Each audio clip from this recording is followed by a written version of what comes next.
मैं हूं आबिद हुसैन शेख। आपका खैर मकदम है कर्नाटक एक्सप्रेस में। सबसे पहले नजर आज की हेडलाइंस पर।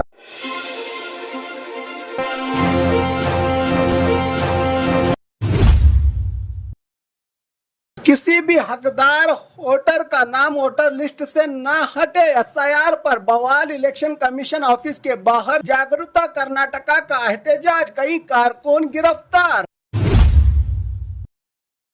कर्नाटका में गम की लहर। पूर्व प्रधानमंत्री एचडी देवेगौड़ा की पत्नी चन्नम्मा देवेगौड़ा का 19 साल की उम्र में निधन।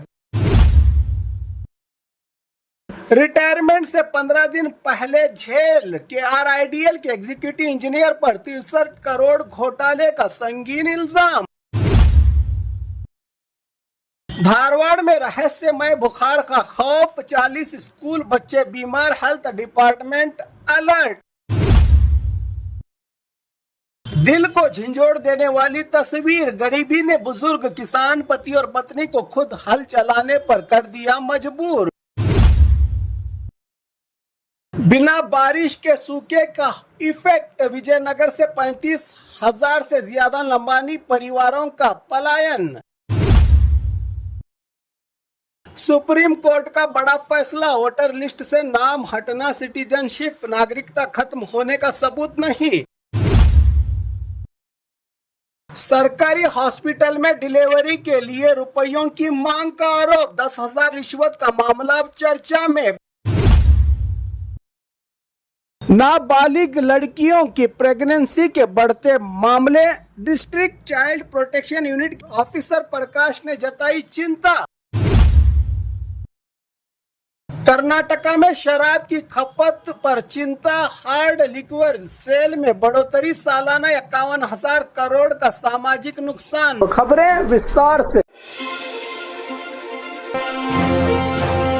किसी भी हकदार वोटर का नाम वोटर लिस्ट से न हटे, एसआईआर पर बवाल। इलेक्शन कमीशन ऑफिस के बाहर जागरूकता कर्नाटका का एहतजाज, कई कारकुन गिरफ्तार। बेंगलुरु से बड़ी खबर, वोटर लिस्ट की special intensive revision, SIR process में ज्यादा शफाफियत ट्रांसपेरेंसी की मांग को लेकर जागरूकता कर्नाटका के मेंबर्स ने इलेक्शन कमीशन के दफ्तर के बाहर जोरदार प्रोटेस्ट किया। संगठनों को पहले ही नोटिस दिया गया था कि किसी तरह का प्रोटेस्ट ना करे, लेकिन इसके बावजूद प्रदर्शनकारियों ने प्रोटेस्ट जारी रखा और इलेक्शन कमीशन के खिलाफ नारेबाजी की। 2002 में नामों का ना मिलना और कई वोटर लिस्ट से हकदार वोटरों के नाम हटाने का आरोप, जबकि उनके डिमांड्स पर कोई ठीक से जवाब नहीं मिला और माहौल गर्म होता देख तब पुलिस ने लॉ एंड ऑर्डर बरकरार रखने के लिए कई प्रदर्शनकारियों को हिरासत में ले लिया। एसआईआर को लेकर कर्नाटक में राजनीति गर्माहट बढ़ रही है, जबकि वोटर लिस्ट की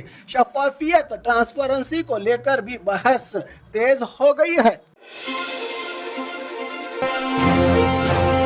कर्नाटका में गम की लहर। पूर्व प्रधानमंत्री एचडी देवेगौड़ा की पत्नी चन्नम्मा देवेगौड़ा का 19 साल की उम्र में निधन। बेंगलुरु से बड़ी खबर, भारत के पूर्व प्रधानमंत्री एचडी देवेगौड़ा की पत्नी और केंद्रीय मंत्री एचडी कुमारस्वामी की मां चन्नम्मा देवेगौड़ा का 19 साल की उम्र में निधन हो गया। उनके निधन से कर्नाटका ही नहीं बल्कि पूरे राजनीतिक दायरे में गम की लहर दौड़ गई है। चन्नम्मा देवेगौड़ा को देवेगौड़ा परिवार की एक मजबूत बुनियाद और एचडी देवेगौड़ा के राजनीतिक सफर की एक खामोश ताकत माना जाता था। उन्होंने हमेशा परिवार को अपनी मोहब्बत, कुर्बानी और हौसले से मजबूतियां दी। अपनी मां को याद करते हुए एचडी कुमारस्वामी जज्बाती नजर आए और कहा कि मां की दुआएं, कुर्बानियां और उनकी दी गई शिक्षा उनके परिवार की सबसे बड़ी दौलत है। पूर्व मुख्यमंत्री और मौजूदा मुख्यमंत्री डीके शिव कुमार समेत देश के प्रधानमंत्री और कई राजनीतिक नेताओं ने श्रद्धांजलि अर्पित करते हुए गम और गहरे दुख का इजहार करते हुए परिवार को दिलासा दिया है। इन तमाम नेताओं ने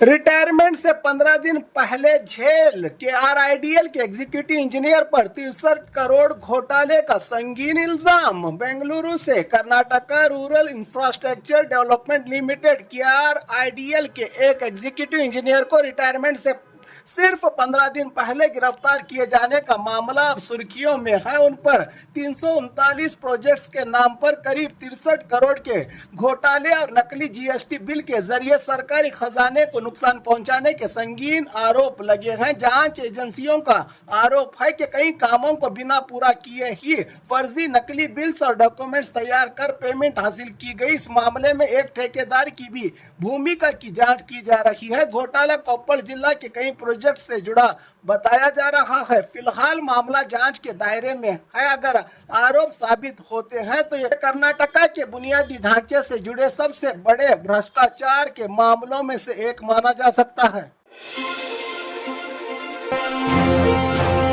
धारवाड़ में रहस्यमय बुखार का खौफ, 40 स्कूल बच्चे बीमार, हेल्थ डिपार्टमेंट अलर्ट। धारवाड़ के अल्नावर गांव की एक प्राइवेट स्कूल के तकरीबन 40 बच्चे अचानक तेज बुखार, हाथ पैर और पूरे जिस्म में दर्द की शिकायत के बाद बीमार पड़ गए हैं। कई बच्चों को इलाज के लिए कई हॉस्पिटलों में दाखिल करवाया गया है, जबकि धारवाड़ जिला हॉस्पिटल में भी कई बच्चों का ट्रीटमेंट चल रहा है। डॉक्टर्स को शुरुआती तौर पर इन्फ्लुएंजा ए या इन्फ्लुएंजा बी होने का शक है, लेकिन असल वजह जानने के लिए मेडिकल जांच और टेस्ट जारी है। बच्चों के पेरेंट्स ने भी उनकी तबीयत अचानक बिगड़ने पर फिक्र जाहिर की है।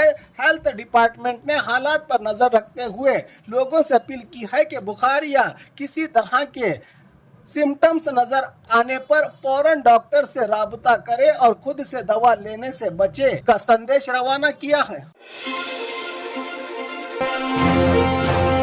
दिल को झंझोड़ देने वाली तस्वीर, गरीबी ने बुजुर्ग किसान पति और पत्नी को खुद हल चलाने पर कर दिया मजबूर। बीदर जिला के हुमनाबाद तालुका हल्लीखेड़ गांव से एक दिल दुखा देने वाली तस्वीर सामने आई है। सख्त फाइनेंशियल कंडीशन से परेशानियों के चलते बुजुर्ग किसान पति और पत्नी तिप्पन्ना और गंगम्मा को ना बैल मिले और ना ट्रैक्टर किराए पर लेने के लिए इनके पास पैसे हैं मौजूद। मजबूरन दोनों ने खुद ही बीज बोने वाली मशीन खींचकर अपने खेत में बुआई शुरू की। इससे पहले उनकी उड़द की फसल कम बारिश की वजह से तबाह हो गई थी। अब बेहतर भविष्य की उम्मीद में वो उसी जमीन पर तोर की फसल बो रहे हैं। गंगम्मा ने आंसू बहाते हुए बताया कि उनके पास ना पैसा है, ना अपना घर है, ना और कोई अब तक किसी सरकारी योजना का इन्हें सहारा मिला। बुजुर्ग पति और पत्नी ने सरकार और जनप्रतिनिधियों से अपील और गुहार लगाई है कि उनकी मदद की जाए ताकि वो इज्जत के और स्वाभिमान के साथ अपनी खेती और जिंदगी का सफर जारी रख सके।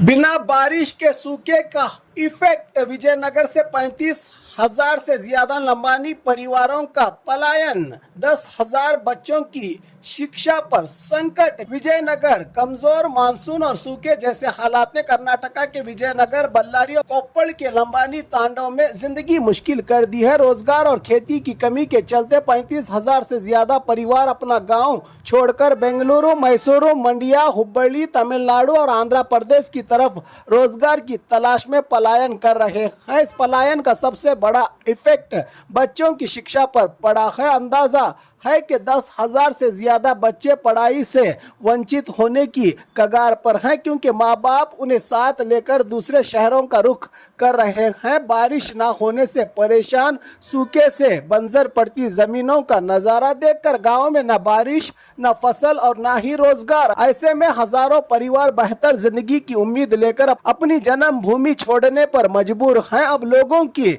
नजरें सरकारी मदद और रोजगार के इंतजामात पर टिकी हुई हैं। सुप्रीम कोर्ट का बड़ा फैसला, वोटर लिस्ट से नाम हटना सिटीजनशिप नागरिकता खत्म होने का सबूत नहीं। सुप्रीम कोर्ट ने वोटर लिस्ट की special intensive revision SIR process को लेकर अहम बात कही है। कोर्ट ने साफ किया है कि अगर किसी व्यक्ति का नाम इलेक्टोरल रोल से हटा दिया जाता है तो इसका मतलब ये नहीं है कि उसकी भारतीय नागरिकता खत्म हो गई है। चीफ जस्टिस सूर्यकांत की बेंच ने कहा कि इलेक्शन कमीशन को वोटर लिस्ट तैयार करने का अधिकार है, लेकिन किसी व्यक्ति की सिटीजनशिप नागरिकता का फैसला करने का अधिकार नहीं है। सिटीजनशिप का फैसला सिर्फ कानूनी तौर पर अपॉइंट की गई अथॉरिटी ही कर सकती है। सुनवाई के दौरान बताया गया कि वोटर लिस्ट से नाम हटने के खिलाफ लाखों अपील्स पेंडिंग हैं कोर्ट में। कोर्ट ने कहा कि जब तक अपील पर फैसला नहीं होता तब तक व्यक्ति की सिटीजनशिप नागरिकता स्टेटस में कोई तब्दीली नहीं मानी जाएगी। सुप्रीम कोर्ट ने यह भी कहा है कि सिर्फ वोटर लिस्ट से नाम हटने की वजह से लोगों को जरूरी सरकारी सुविधाएं, योजनाएं, स्कीम्स और कल्याण जनहित प्रोग्रामों से वंचित नहीं किया जाना चाहिए। किसी भी नागरिक को इस मामले पर अगली सुनवाई जल्द होने की उम्मीद भी जताई गई है।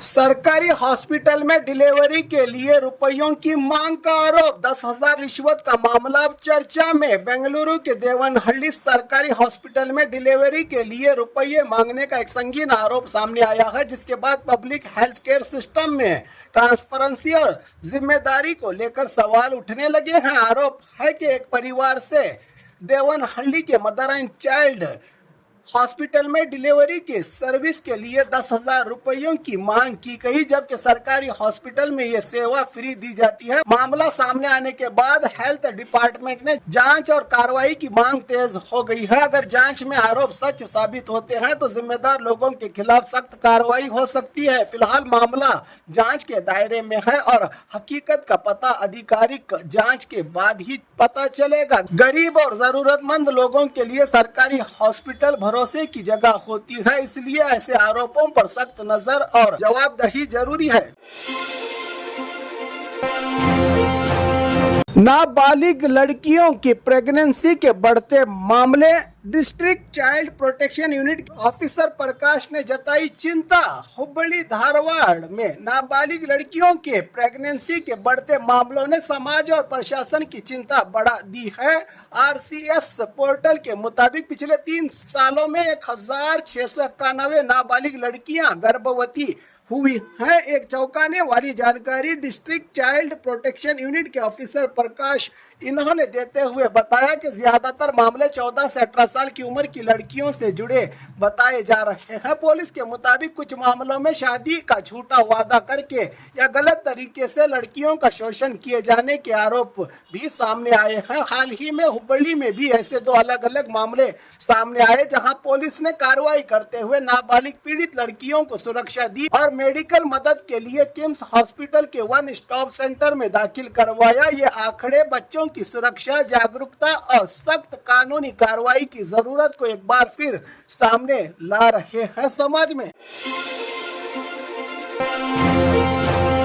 कर्नाटका में शराब की खपत पर चिंता, हार्ड लिक्वर सेल में बढ़ोतरी, सालाना 51,000 करोड़ का सामाजिक नुकसान। बेंगलुरु से बड़ी खबर, कर्नाटका में बढ़ती शराब की खपत को लेकर एक रिपोर्ट में नई बहस शुरू कर दी है। रिपोर्ट के मुताबिक राज्य में हर व्यक्ति औसतन सालाना 9.1 लीटर अल्कोहल का इस्तेमाल करता है, जो राष्ट्रीय स्तर से काफी ज्यादा बताया जा रहा है। कर्नाटक राज्य में बियर के साथ साथ विस्की और ब्रांडी जैसे हार्ड लिक्वर की बिक्री में जबरदस्त इजाफा देखा गया है। रिपोर्ट के मुताबिक हार्ड लिक्वर की बिक्री के आंकड़े भी काफी ज्यादा हैं। राज्य में हालांकि शराब का इस्तेमाल करने वालों की तादाद कुल पॉपुलेशन का एक हिस्सा बताया जा रहा है, लेकिन कुल खपत का स्तर काफी ज्यादा है। इसका असर सेहत, परिवार और समाज पर पड़ने के साथ साथ राज्य की अर्थव्यवस्था के लिए भी एक बड़ी चुनौती बन रहा है। रिपोर्ट के मुताबिक शराब से जुड़े सामाजिक और आर्थिक नुकसान का अंदाजा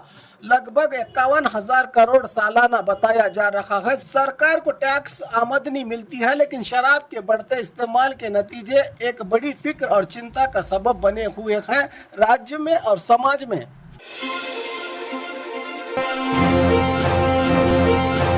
और खबरों के लिए देखते रहिए कर्नाटक एक्सप्रेस।